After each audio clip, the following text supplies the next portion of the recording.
Bonjour à tous, je m'appelle Sonia Twitou et je suis en fin de thèse dans le département d'écologie comportementale avec Julia Hausner et Oliver Schulke à l'Université de Göttingen en Allemagne. Je suis ravie de participer à ce webinaire et de vous présenter les résultats de mon premier papier sur les facteurs affectant les concentrations urinaires d'hormones thyroïdiennes et de cortisol chez le macaque d'Assam femelle. Et ces résultats sont actuellement en révision à Hormones and Behavior. Alors le statut énergétique détermine les traits d'histoire de vie. Il est donc essentiel pour un individu de maintenir un équilibre énergétique suffisant, car ce dernier est impliqué dans la croissance, dans le bon fonctionnement de l'organisme et dans la reproduction. Des marqueurs physiologiques du statut énergétique peuvent être collectés de manière non invasive et sont devenus des outils très prometteurs dans les études sur le terrain. Et ici, nous allons nous concentrer sur deux d'entre eux. Donc, dans un premier temps, T3 ou triiodothyronine, qui est l'hormone thyroïdienne active et qui est sécrétée par l'axe HHT, donc l'axe hypothalamo-hypophyso-thyroïdien, et le cortisol, qui est un des glucocorticoïdes principaux chez la plupart des mammifères et qui est sécrété par l'axe HHS, ou l'axe hypothalamo-hypophyso-surrénalien. Alors, ces deux hormones sont impliquées dans différents processus du métabolisme énergétique, puisque T3 régule le métabolisme de base et la dépense énergétique qui y est associée, tandis que le cortisol intervient dans l'allocation et dans le stockage de l'énergie. Des défis énergétiques tels qu'une faible ingestion énergétique ou une augmentation de la dépense énergétique, comme par exemple lors d'une activité physique ou lors des stades de reproduction, mais aussi la thermorégulation, face par exemple à une température ambiante basse, sont des facteurs affectant les concentrations de ces deux hormones. Alors dans cette étude, nous avons mesuré les concentrations urinaires de T3 et de cortisol chez le macaque d'Assam femelle vivant en milieu naturel à Phuket Wildlife Sanctuary en Thaïlande.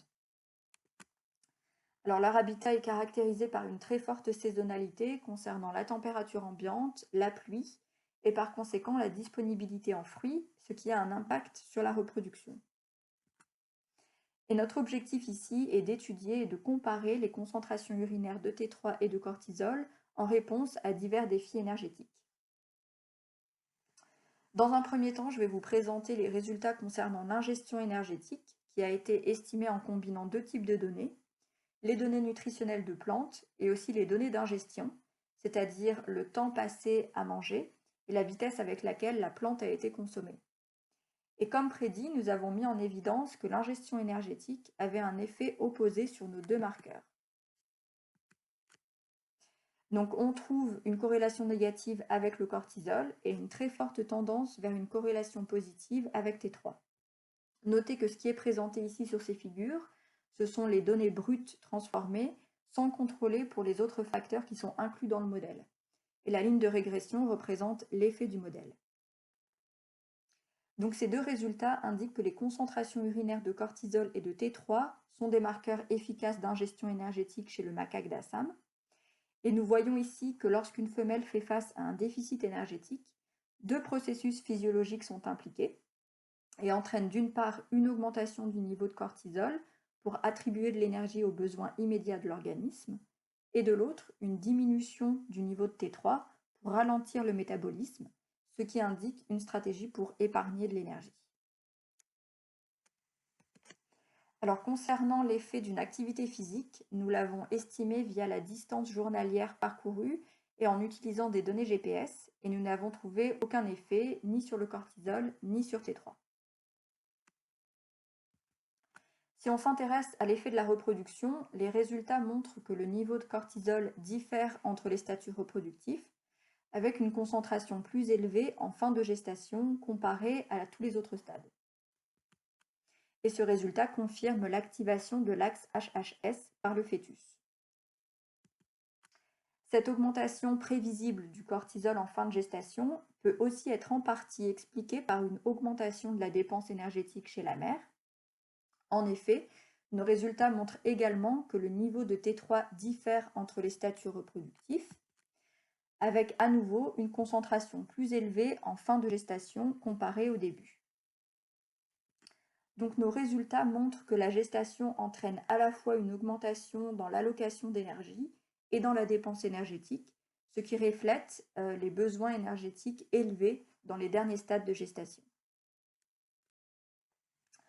Pour finir, nous avons trouvé un effet non linéaire de la température ambiante minimale sur les niveaux de cortisol, avec une augmentation de cortisol quand la température baisse. Et nous avons également mis en évidence un effet non linéaire sur les niveaux de T3. Mais en revanche, et contrairement à notre prédiction, T3 n'est pas plus élevé aux températures les plus basses, ce qui est surprenant dans la mesure où cette hormone est impliquée dans la thermogénèse. Et ces résultats seraient en accord avec une réaction physiologique par palier.